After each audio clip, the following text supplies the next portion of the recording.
É por isso que, geralmente, quando vocês estão acompanhando aqui, que eu posto as fotinhas de alguns partos, a gente propõe algumas posições para essas gestantes, não só para o alívio da dor, também, mas também para tentar favorecer todo esse processo de rotação, de mobilidade pélvica, para a gente criar espaço.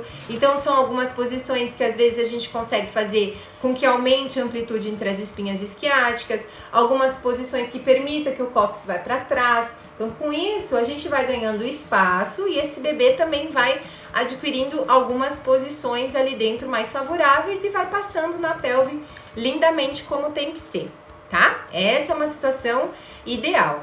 O que ocorre? Pode acontecer que, algum motivo, esses processos não ocorrem simultâneos. Ou eu tenho aquele bebê que desce, roda bem bonitinho na pelve e um colo do útero super rígido, já aconteceu, do bebê tá super ali encaixado, num plano mais positivo e esse colo tá muito rígido, ele não abrir.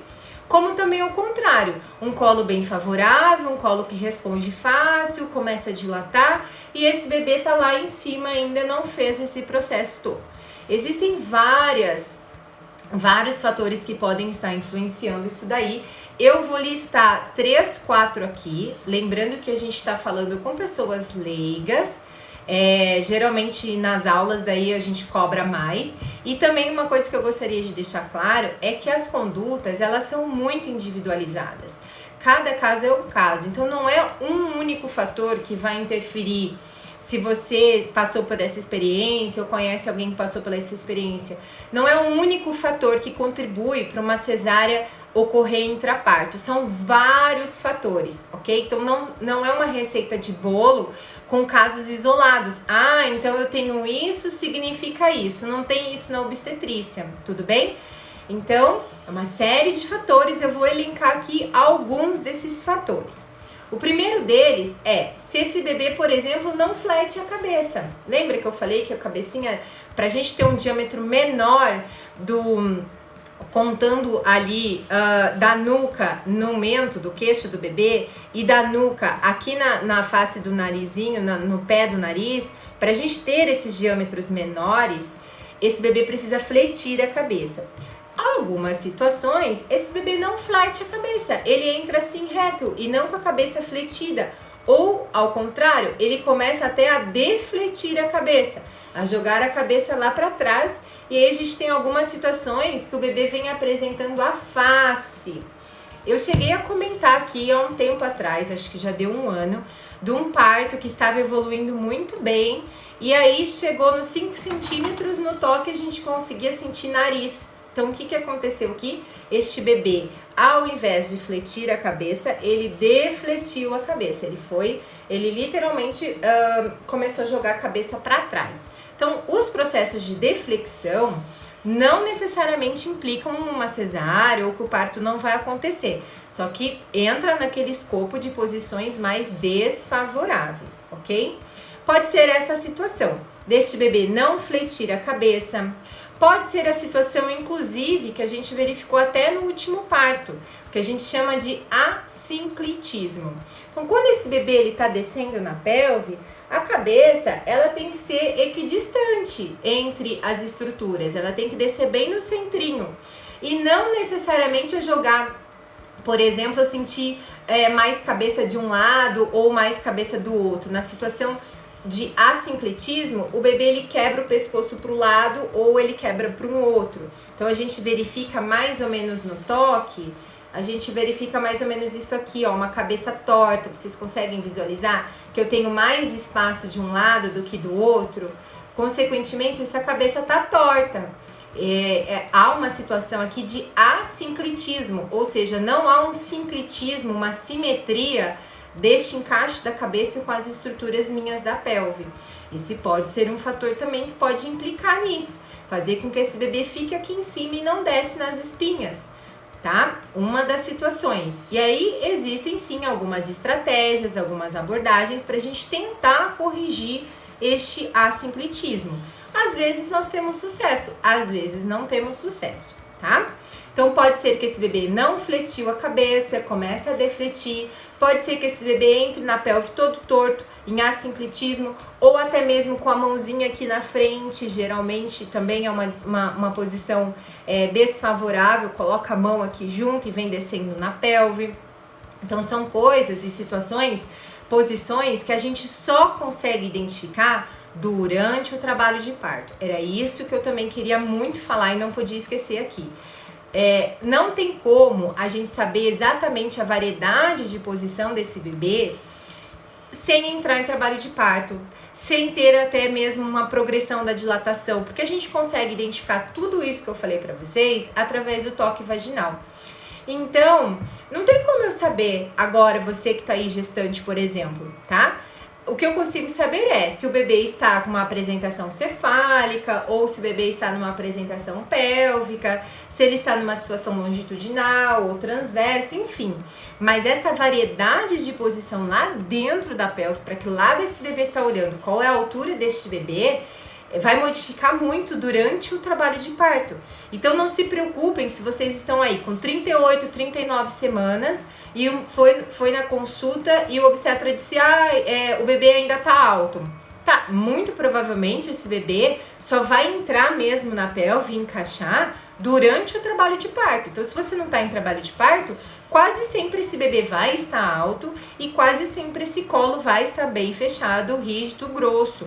Tá? E aí, conforme vocês vão tendo mais contrações de treinamento, quanto mais fases de pródromos, justamente esse corpo, esse colo, esse bebê, essa pelve, elas vão se preparando de uma melhor maneira para que, de fato, a hora que o parto ocorrer, possa dar tudo certo e ocorrer tudo bem, tá bem?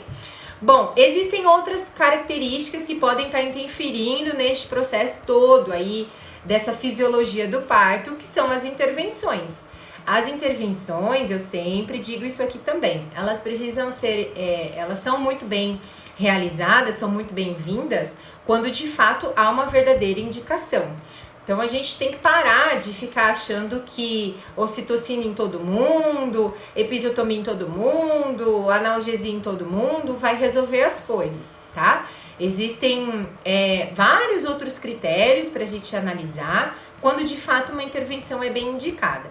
Então, se ocorre uma intervenção assim de rotina, pode ser que há uma interferência nesse processo fisiológico natural, que o parto ele ocorre, né? As mulheres sabem parir, os bebês sabem nascer. Claro que a gente às vezes dá uma ajudinha de uma maneira não invasiva quando a gente propõe algum exercício, quando a gente propõe alguma técnica alternativa, uma homeopatia de parto. Existem homeopatias para ajudar no posicionamento fetal, existe homeopatia para aliviar essa dor. Então, quando a gente propõe essas medidas não farmacológicas, não invasivas, é justamente para tentar ajudar esta fisiologia, tá? Então, a ocitocina ou analgesia, dependendo da fase do trabalho de parto, dependendo de todo o contexto, pode mais atrapalhar do que ajudar todo esse processo. E aí a gente entra naquela situação de uma intervenção, fazendo outra para corrigir a primeira e assim vai indo, as chances de quanto mais intervenções, há chance sim de evoluir para uma cesariana. Mas lembrando que as intervenções, elas precisam ter reais indicações para que ocorra tudo certo, né? Então não tem o porquê, se não há um motivo, não tem o porquê a gente ficar interferindo num processo que é natural, beleza? Bom, e aí a gente pode chegar nessa situação do colo trabalhar, o colo dilatar, o colo chegou nos 10 centímetros, o colo fez todo o seu papel que tinha que fazer, mas não houve essa proporcionalidade entre cabeça e pelve do bebê. Então, um dos diagnósticos, vamos assim dizer, pode ser o que a gente chama de desproporção cefalopélvica ou DCP. Essa pelve não é proporcional, por exemplo, à cabeça desse bebê. Pode acontecer essas situações de assinclitismo, situações de deflexão, situações mais desfavoráveis deste bebê, né? E aí esse bebê fica aqui no alto, ou até mesmo alguns fatores maternos. Só voltando um pouquinho, a pelve não fica flutuando no espaço, né? Existem estruturas, ligamentos importantes. músculos que sustentam e dão equilíbrio para essa pelve, que inclusive está projetada para frente por conta do peso do útero e do bebê. Até mesmo para que você, gestante, possa se manter equilibrada e consiga andar, né? Há uma sobrecarga muito grande das estruturas do assoalho pélvico, principalmente. Então, às vezes, é aquela mulher que tem uma rigidez do ligamento sacral, por exemplo, do ligamento redondo, um encurtamento, gestantes que não fizeram nenhum preparo antes, de alongamento, fisioterapia pélvica, pilates. Então são coisas que vão favorecer durante o trabalho de parto, justamente para fortalecer essas estruturas. E existem algumas mulheres que possuem algumas limitações ali internas de estruturas anatômicas mesmo. E novamente eu digo, não tem como a gente saber isso só de olhar para a cara da mulher. Você é muito pequena, não tem passagem, você é muito grande, esse bebê é muito grande. Então isso daí é mito. Vocês já acompanharam aqui, inclusive, gestantes que eu acompanhei com 1,5 m, que tiveram bebês de quase 4 quilos, 3.800 e lá vai cacetada. Então tem que haver uma sincronia entre pelve e bebê. E a natureza, ela é muito sábia, pessoal. Nenhuma mulher vai estar gerando aí um elefante, né? Existe uma coisinha também chamada genética. A pelve, geralmente, ela é proporcional e existe uma estrutura para amparar todo esse bebê. São algumas das situações, tá? Não é em todo parto, muito pelo contrário. A grande maioria dos partos, quando ele ocorre de uma maneira fisiológica, natural, ele evolui, ele flui lindamente, como vocês já acompanham aqui também algumas situações, tudo bem? A ideia hoje aqui é entender o porquê que algumas vezes não dá certo, tá? E aí, por fim, um dos motivos que também podem levar a uma cesariana é um sofrimento fetal. Então veja,